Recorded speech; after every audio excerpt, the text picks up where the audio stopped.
In what looks to be new steps forward for regulation inside the crypto space, we have proof of reserves. This is a bill that is being introduced to the US Congress. We have an article here from Cointelegraph. As usual, I'll have a link to this article down in the description below, and I will share my thoughts and opinions on this at the end of the video. I am not a financial advisor. This is not financial advice. Everything I'm sharing is my own opinion. It's my own research. I highly encourage you guys to go do your own research. With that being said, let's go ahead and dive on into the news. Crypto consumer protection proof of reserves bills introduced into U.S. Congress. To be more specific, bills, this is plural, more than one. New York Democrat Richie Torres introduced the short bills, which are meant to supplement more comprehensive legislation earlier this month with little fanfare. United States Congressman Richie Torres has introduced bills in the House of Representatives to prohibit misuse of customer funds by cryptocurrency exchanges and to require exchanges disclose proof of reserves to the Securities and Exchange Commission, or the SEC. The short bills are intended to supplement other legislation that is passed on cryptocurrency, Torres said. Torres introduced the bills, which have the titles of Crypto Consumer Investor Protection Act and Crypto Exchange Disclosure Act, on December 1st. The bills are very short. In copies obtained from Torres's office, the body of the first bill, introduced as H.R. 9241, reads, "A cryptocurrency exchange may not lend, leverage, or commingle the funds of a customer without the consent of such customer." The second bill, H.R. 9242, reads, "A cryptocurrency exchange that holds assets on behalf of customers shall periodically, as determined by the Securities and Exchange Commission, disclose to the Securities and Exchange Commission information relating to proof of reserves of the exchange, including with respect to the exchange at the time of the disclosure, the amount of assets held by the exchange compared to the liabilities of the exchange." The bills have been referred to the House Financial Services Committee. This says right here, U.S. Representative Richie Torres of New York introduces two bills that would create new guardrails for cryptocurrency exchanges as a response to collapse of the FTX exchange.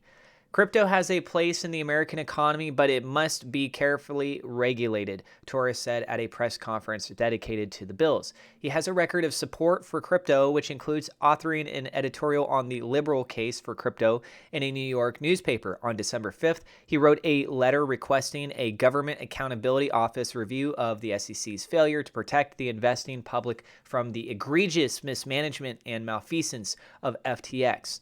There are several bills that Torres's legislation might be matched with, including one drafted by Maxine Waters and Patrick Henry, currently the chair and ranking member, respectively, of the House Financial Services. Torres is also a member of that committee. In November, blockchain analytics company Chainalysis compiled a list of 20 bills before the U.S. Congress that could affect cryptocurrency.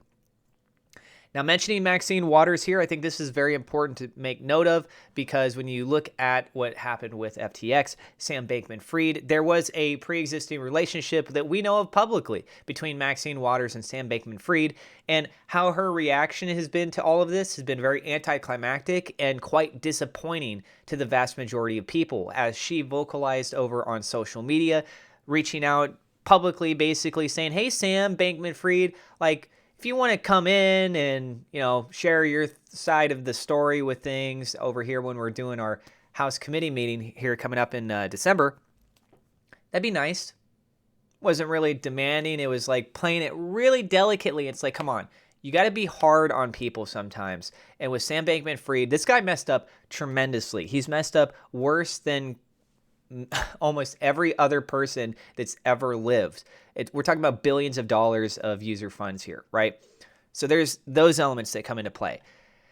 Now, when we're talking about with pushing forward for regulations, if anyone is to use a centralized exchange, they want to make sure that this point moving forward, you don't have a repeat of FTX. I feel that we should all be on agreement with that, right? Now, whether or not you want to use a centralized exchange, that's a different story.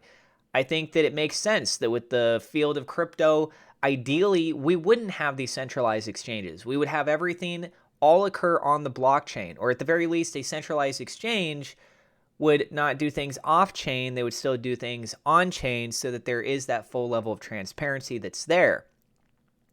But regardless, guess what? There are centralized exchanges. There's different countries. There's different regulations that come into play with all of these things. And I think for the United States, a bit of regulation, not full, complete regulation, but a bit of regulation, like showing proof of reserves, validating that they have those funds on the back end in case there is a massive vulnerability with some cryptocurrency like Terra Luna, right? And what if people suddenly say, you know what, I want to start bailing out on this. Let me get out of this exchange. I think that there needs to be some security established there so that if people want to take their funds out, they have the ability to take their funds out. This is a fundamental flaw that happens with the banking system. The only real big difference is that so many people have been using the banks for so long, and fiat itself is so ingrained with everything else that we have that when you look at crypto, a lot of people look at crypto as a speculative investment.